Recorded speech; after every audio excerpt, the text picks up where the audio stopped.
Двухметровые кусты амброзии не самый лучший вид из окна частного дома. Так подумал житель Назрани, увидев заросли этого сорняка у себя на улице. Однако вместо того, чтобы взять в руку косу, неравнодушный горожанин с жалобой обратился в Россельхознадзор, а срочные дела не дали встретиться с проверяющими. Факт подтвердился, но данный заявитель сказал, что сегодня он находится на выезде из республики, поэтому здесь не явился. Мы наблюдаем тут заросли амброзии возле частного дома. Ну, это, конечно, недопустимо. Могли бы хотя бы, могли бы эти владельцы этого домовладения вот это все убрать бы, негативную картину. Но они не убрали. В принципе, это делать жители и не должны. Уборка территорий, улиц в том числе и от сорняков, забота муниципалитета. Вот только медлить нельзя. Это растение представляет опасность для людей, болеющих астмой. Все знают, что амброзия мешает жизни аллергиков, но мало кто в курсе, что многократное вдыхание пыльцы даже здорового человека может сделать аллергиком. Как мы видим, на той стороне находится школа, и мимо этой заросли проходят дети. А дети легко могут получить аллергию на эту амброзию, а потом она будет неизлечима.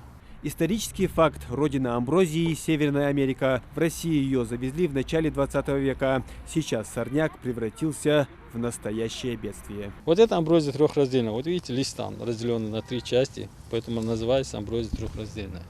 Вот на основании этого листа. Что у нас есть еще? Какое разнообразие? Вот есть амброзия полнолистная. Полнолистная она называется, потому что она похожа на полынь. Вот видите, листы вот эту амброзию как полынь. Пик цветения амброзии – конец августа, начало сентября. Именно в этот период растение выделяет большое количество пыльцы. Проблему с амброзией нельзя решить раз и на корню. Дело в том, что каждый такой куст дает до 40 тысяч семян осенью, а весной они начинают прорастать. Еще один факт. Семена сохраняют всхожесть до 40 лет. То есть семя может лежать в земле почти полвека, а после дать ростки. Поэтому борьбу с карантинным сорняком нужно вести постоянно. Раз в пару недель новые побеги нужно вырывать с корнями, либо косить.